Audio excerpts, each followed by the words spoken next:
엄마들의 고민을 한 곳에 엄마공부TV입니다. 겨울방학 계획 세우셨나요? 겨울방학은 2달 정도 되는데 우리 아이에게 자기주도 학습 습관을 정확하게 잡을 수 있는 절호의 타이밍입니다. 중위권 학생은 상위권으로, 상위권 학생은 최상위권으로 점프할 수 있는 반전의 시간입니다. 그래서 아직 계획을 세우지 않은 집은 아이들하고 1월달 되기 전에 겨울방학 계획을 세우고 너무 많은 것을 하려고 이것저것 세우다 보면은 뭐 하나 제대로 하지 못하고 그냥 흘러가 버리는 시간이 될 수 있기 때문에 가장 중요한 포인트들을 짚어서 하나하나 챙겨보시면 좋을 것 같습니다. 겨울방학은 길기 때문에 자기주도 학습 습관이 잡혀있는 아이도 어영부영 지내다 보면은 한순간에 루틴이 와르르 무너지기 때문에 계획을 잘 세워서 실천할 수 있게 도와주시고, 자기주도 학습 습관이 잡혀있지 않는 아이는 어떤 행동을 습관화하는데 66일이 걸린다는 연구 결과가 있듯이 겨울방학을 활용해서 스스로 계획을 세우고 실천하는 과정들을 반복하다 보면은 자기주도 학습 습관이 정착될 수 있는 너무나 좋은 기회이기 때문에 절대 겨울방학을 놓치지 말고 우리 아이하고 계획 세우고 실천하는 거 다시 한번 강조해 드릴게요.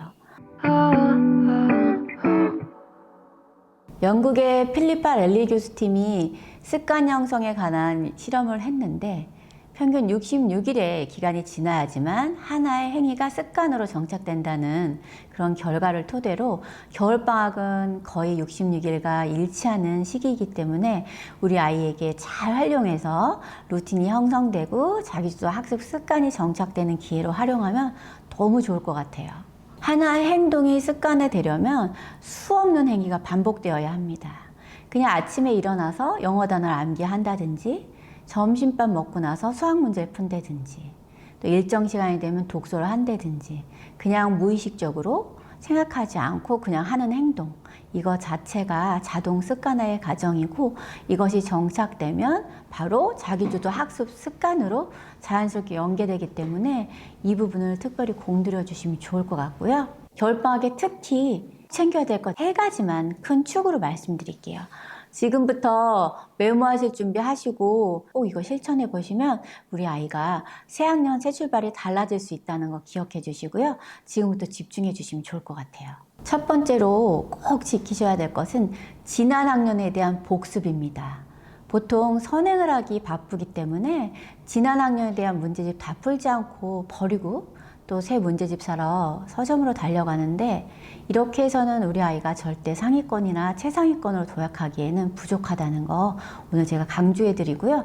지난 학년에 대한 복습과 현행이 선행보다 훨씬 중요합니다. 현행이 부족한데 선행에 힘을 빼는 것은 밑빠진 독에 물 붓기입니다.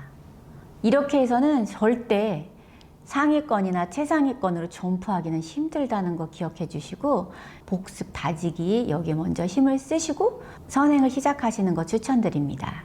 중등 같은 경우에는 전 과목을 다 복습하기에는 시간이 부족하기 때문에 주요 과목 국영수를 먼저 복습을 하고, 국영수만 하기도 부족한데 과학까지 한다고요? 그러면 이것도 저것도 제대로 해내지 못하기 때문에 국영수 먼저 비중을 두고 나서 그 다음에 과학은 학기 시작하기 바로 직전에 예습해도 괜찮습니다. 그래서 중요한 포인트를 짚어서 우리 아이가 특히 수학이 부족하다 그러면 이쪽에 비중을 두고, 영어가 부족하다 그러면 그쪽에 비중을 둬서 하는 것이 더 중요하고요. 중등은 수학의 비중을 높여주는 게 아주 중요합니다. 물론 현행이 탄탄한 아이는 바로 선행 시작해도 괜찮습니다. 초등학생이 정석 푸는 거 부러우신가요? 하나도 부러워하실 필요 없습니다. 개념 이해도 제대로 되지 않은 채 풀이 유형을 익혀가지고 푸는 신용만 하고 있을 확률이 지극히 높습니다.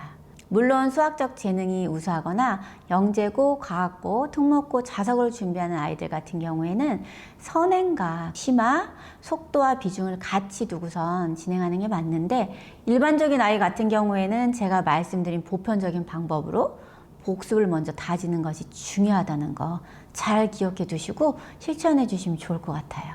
하지만 명심해야 될 사항은 2년치 수박 겉핥기식으로 대충 여러 번 훑어보는 것보다 1년치라도 정확하게 깊이 있게 응용 심화까지 다뤄줘야지만 고등학교 입학해서 고득점을 획득할 수 있다는 거, 이거 기억해 주시면 좋을 것 같습니다. 그래서 선행보다 더 중요한 것은 깊이 있는 심화. 어떤 문제가 나와도 풀어낼 수 있는 사고 확장. 그것이 가장 중요합니다.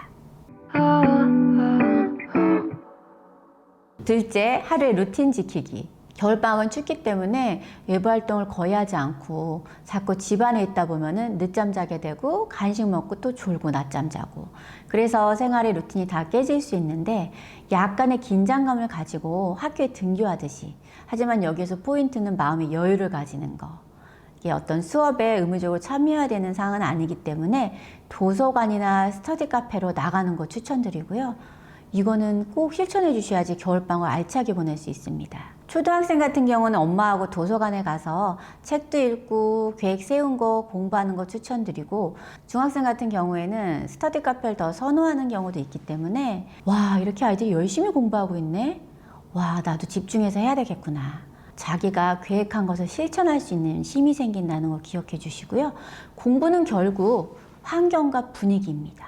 엄마가 공부해라, 문제집 풀어라, 백날 쫓아다니면서 잔소리해도 소용없고, 자기가 직접 현장에 가서 그런 분위기를 느끼고 스스로 실천하고 싶은 동기부여가 생겨야지만 가능하다는 거, 이거 기억해 주시고요. 공부라는 것은 외적 동기에 의해서 하는 것은 유효기간이 굉장히 짧습니다.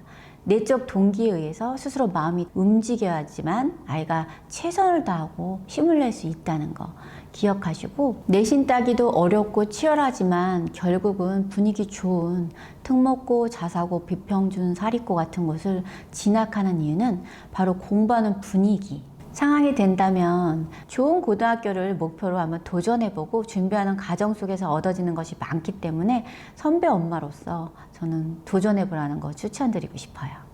일주일 중에 반나절이나 하루 정도는 독서데이로 지정해서 책 읽으면서 머리 식히는 시간이 필요합니다.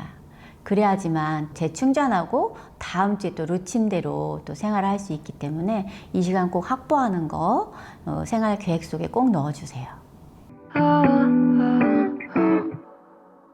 세 번째는 운동으로 기초 체력 키우기. 초등, 중등 때 선행시키고 공부시키느라고 이 부분을 많이 놓치는데 고등학교에 가면 결국은 체력 싸움입니다. 두 아이를 제가 키워봤기 때문에 정말 너무너무 중요한데 생각보다 이 부분을 많이 놓쳐서 아이들이 고등학교에 가서 고생하는 모습을 많이 봤습니다. 중등 때는 사실 아이들이 벼락치기로 공부를 해도 반짝머리가 있는 아이들은 최상위권을 유지할 수 있지만 고등은 절대적인 공부량이 있기 때문에 절대 통하지 않거든요. 그래서 우리 아이 기초체력 탄탄하게 키우는 거 이번 겨울방학에 꼭 챙겨주시고 매일매일 꾸준히 규칙적으로 하는 거, 이게 가장 중요합니다. 겨울방학 길다고 장기여행 다녀오면 생활의 루틴이 다 깨지기 때문에 우리 아이 한 학년 동안 너무 고생했어, 수고했어, 우리 잠깐 머리 식히고 오자, 재충전할 수 있는 딱 요 정도까지가 적당하고, 장기간 여행은 주의해 주시고, 이미 장기간 여행을 계획해 놓으셨다 하면 공부할 거 좀 챙겨 가셔가지고 루틴이 완전히 깨지지 않는 범위 내에서 조금씩 시켜주시는 거 추천드리고요. 아이가 쉴 때는 아무 방해 받지 않고 자신만의 시간과 공간을 확보해 준다는 게 큰 의미가 있기 때문에 그냥 아이가 쉬고 오고 공부할 땐 또 몰입하고, 이 구분할 수 있는 능력을 키워주는 것도 굉장히 중요합니다. 공부하는데 노는 것처럼 하고 노는 것 같은데 공부하는 것 같고 구분이 안 되는 아이들은 그냥 하면서 계속 지치고 힘들어합니다. 생각을 바꿔보세요. 겨울방학은 어떻게 보면 우리 아이하고 오랫동안 같이 붙어 있어야 되는 지루하고 힘든 시간이 될 수도 있지만 우리 아이의 태도와 성적을 바꿀 수 있는 너무나 중요하고 소중한 시간이라는 거. 그렇다면은 이 방학 언제 끝나지? 어떻게 60일을 버티지? 걱정하지 마시고, 와, 우리 아이 새 학기 새 출발이 달라질 수 있는 기회를 얻었네. 어떻게 소중하게 사용하지? 이렇게 생각의 전환으로 마음이 설레고 기대감으로 겨울방학 시작할 수 있다는 거. 그래서 긍정적인 마인드로 좀 생각하시면서, 평소에 우리 아이하고 함께할 시간이 부족했기 때문에 대화할 시간도 부족했는데 대화하고 좀 소통하면서 차곡차곡 좋은 친밀감을 유지해서 사춘기가 와도 가볍게 넘어갈 수 있게 지혜로운 어머님이 되시기를 바랍니다. 겨울방학을 엄마공부TV와 함께해요. 파이팅! 응원합니다. 여름방학에 꼭 지켜야 될 거 3가지 제가 강조했던 거 가서 한번 영상 보시고요. 오늘 강조해드린 거 같이 합쳐서 잘 활용하시면 한 단계 업그레이드 될 수 있다는 거 기억하시고 겨울방학 응원합니다.